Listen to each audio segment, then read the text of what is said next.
So you've been looking at this for about, what, That's an hour? right, an hour and a half, what maybe. What do you yeah. think so far? So it's very impressive hardware. It's very beautiful. They've done a great job with build quality and the overall feel.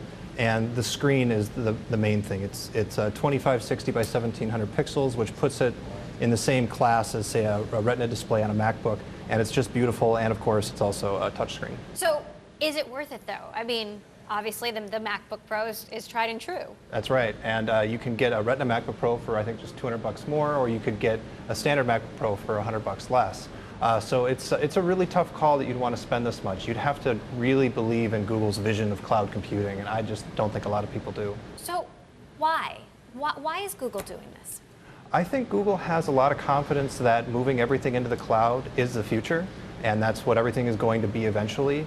And I think they just honestly believe that the best way to get people there is to start building computers that do that now.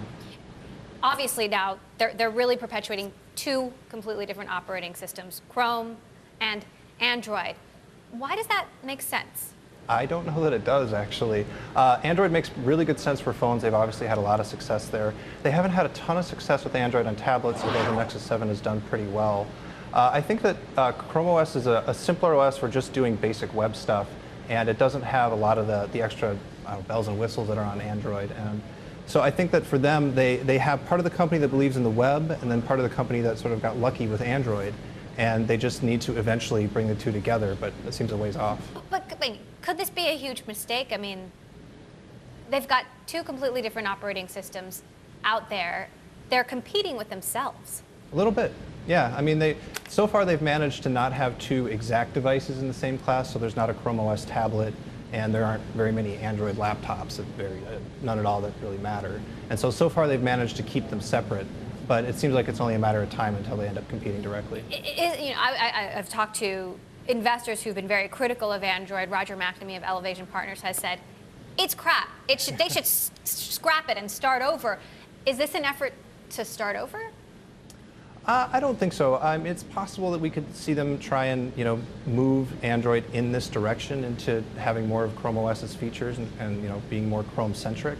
But I think that Android is too successful for them to do anything that extreme. Where is the world going now? Now we're seeing Apple, Google, and Microsoft competing in both hardware and software.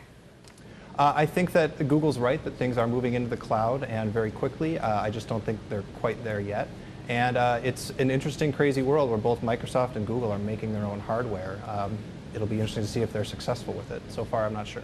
So obviously, this is a long-term bet. Yeah. I mean, 5 years from now, where does Google think the world's going to be? 5 years from now, Google thinks that the world's going to be right here in a device like this.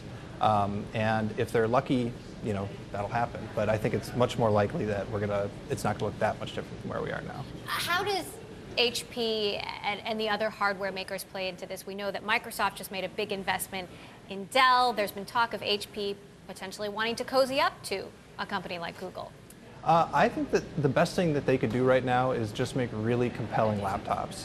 I think that with the release of Windows 8 and, of course, the Microsoft Surface, we have yet to see a single piece of hardware that makes everybody go, wow, I must have that. And they just need to simply execute on their hardware.